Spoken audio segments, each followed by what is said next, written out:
Hello everyone, welcome back to another video on machine learning series. तो आज हम लोग रिग्रेशन से स्टार्ट करेंगे। ज़्यादा टाइम वेस्ट नहीं करना है हम लोगों को, है ना। जो इम्पोर्टेंट थेरी है वो हम लोग पढ़ेंगे और उसके बाद में सीधे जंप करेंगे, जितने भी प्रैक्टिकल्स होते हैं वो कर लेंगे, ठीक है।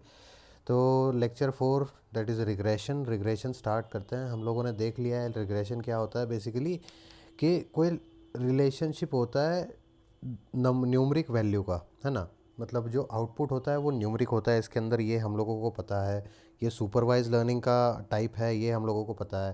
तो इसके अंदर क्या है कि डिपेंडेंट एंड इंडिपेंडेंट वेरिएबल्स होते हैं, उसके अंदर का हम लोगों को रिलेशनशिप ढूंढना होता है। वो क्या होता है वो तुम लोगों को समझ में आ जाएगा जब हम लोग ये पहला वाला जो होता है ना, पहला टाइप, ये सिंपल लीनियर रिग्रेशन, जब ये देख लेंगे तुम लोगों को समझ में आ जाएगा, ठीक है।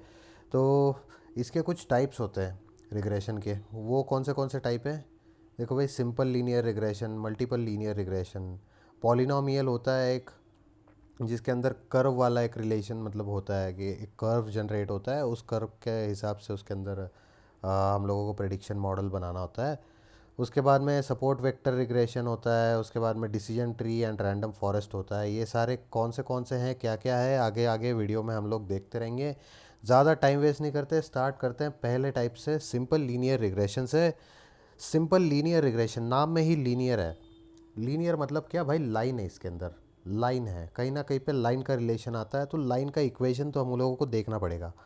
तो 8 स्टैंडर्ड मैथ्स होता है, उसके अंदर हम लोगों ने पढ़ा था लाइन का जो इक्वेशन होता है that is y equal to m x plus c, जिसके अंदर y होता है डिपेंडेंट वेरिएबल, m होता है स्लोप, यानी कि वो जो लाइन है वो कैसे किस स्लोप में ड्रॉ होगी, वो होता है, x होता है जो कि ये है, ये होता है इंडिपेंडेंट वेरिएबल, और c दैट इज़ कांस्टेंट होता है, या फिर y इंटरसेप्ट जिसको बोलते हैं, ठीक है।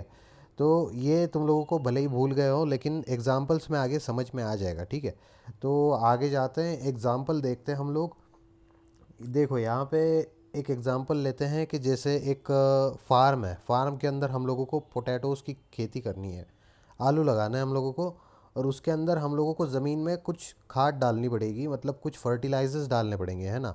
तो उस फर्टिलाइजर्स का और पोटैटोज़ का हम लोगों को डिपेंडेंट एंड इंडिपेंडेंट वेरिएबल्स के हिसाब से यूज़ करना है, और एक रिलेशनशिप देखना है कैसे होगा। तो हमारा ये इक्वेशन है y equal to m x plus c. इसको मैंने थोड़ा घुमा के लिख दिया है, जैसे कि y तो y है, एम एक्स प्लस सी का सी मैंने यहाँ पे लिख दिया है दैट इज़ बी ज़ीरो। ये बी छोटा होना चाहिए, लेकिन ये यहाँ पे लिख नहीं पा रहा मैं। दूसरे ऐप के अंदर ढंग से होता है, लेकिन ठीक है, फ़िलहाल तो इससे काम चला लो। ये बी ज़ीरो है ना। ये बी वन है और एक्स वन है। एक्स वन मतलब क्या है? एम है, ये स्लोप है भाई। तो इसके अंदर क्या है? वाई जो है ये है, ये इंडिपेंडेंट, सॉरी, ये डिपेंडेंट वेरिएबल है। वाई दैट इज़ पोटैटोज़, क्योंकि हमारा आउटपुट है ना, ये हम लोगों को जनरेट क्या करना है? पोटैटोज जनरेट करना है। ये किस पे डिपेंड होगा? हम लोग कितना खाद डालेंगे हमारी ज़मीन के अंदर, हम कितना खाद डालेंगे उसके ऊपर डिपेंड होता है कि हम लोग फर्टिलाइज़र्स कितने डालेंगे। उसके ऊपर से हम लोगों को पता चलेगा कि कितने पोटैटोज हम उगा सकते हैं, ठीक है। तो ये हो गया डिपेंडेंट वेरिएबल। ये किस पे डिपेंडेंट है? फर्टिलाइज़र पे डिपेंडेंट है ना। तो ये हो गया इनडिपेंडेंट वेरिएबल, समझ गए। उसके बाद में ये तो कांस्टेंट है ना। और ये है, ये हम लोगों ने देखा कि स्लोप कोएफिशिएंट वगैरह जो भी इक्वेशन के हिसाब से हम लोगों ने सब देख लिया अब, ठीक है।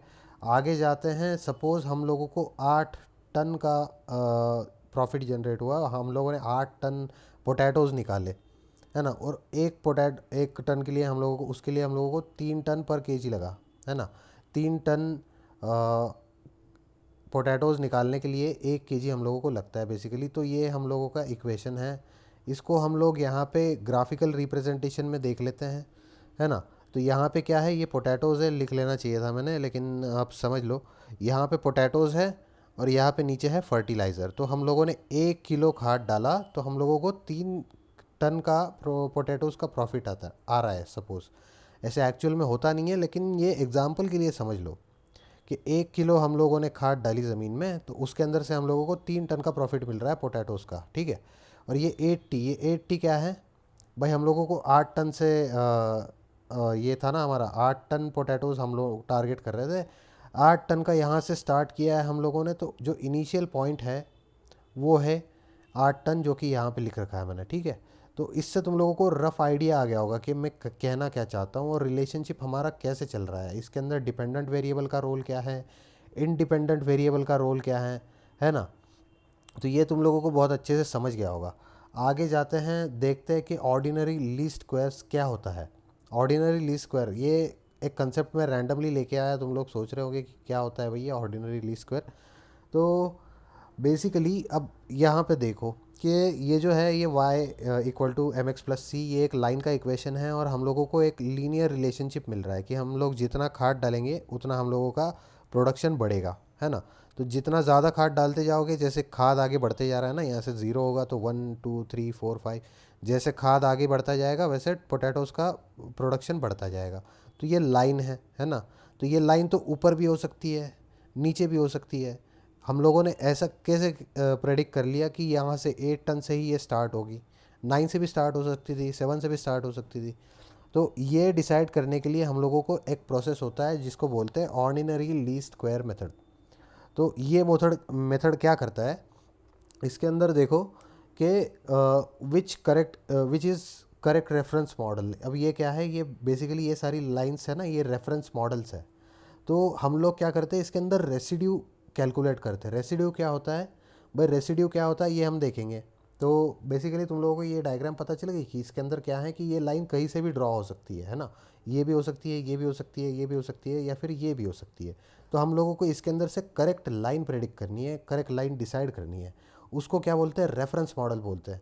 ये हर एक लाइन है, इसको बोलते हैं रेफरेंस मॉडल। ये अलग रेफरेंस मॉडल है, ये अलग रेफरेंस मॉडल है, ये अलग रेफरेंस मॉडल है। इसमें से करेक्ट कौन सा है वो हम लोगों को चूज़ करना है, ठीक है। उसके लिए क्या करना पड़ेगा, रेसिड्यू कैलकुलेट करना पड़ेगा।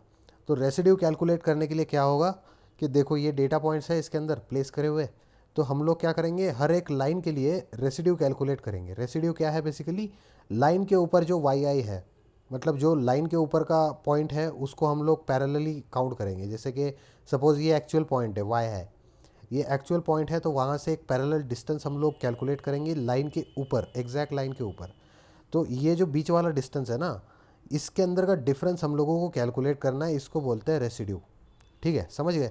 तो हर एक लाइन का रेसिड्यू कैलकुलेट करना है और उसको मिनिमाइज़ करना है।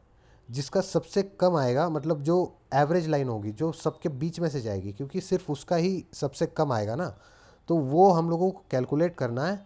और वो हमारा करेक्ट रेफरेंस मॉडल होगा कि सारे जो पॉइंट्स है, डेटा पॉइंट्स, वो इक्वली डिस्ट्रीब्यूट होने चाहिए उससे।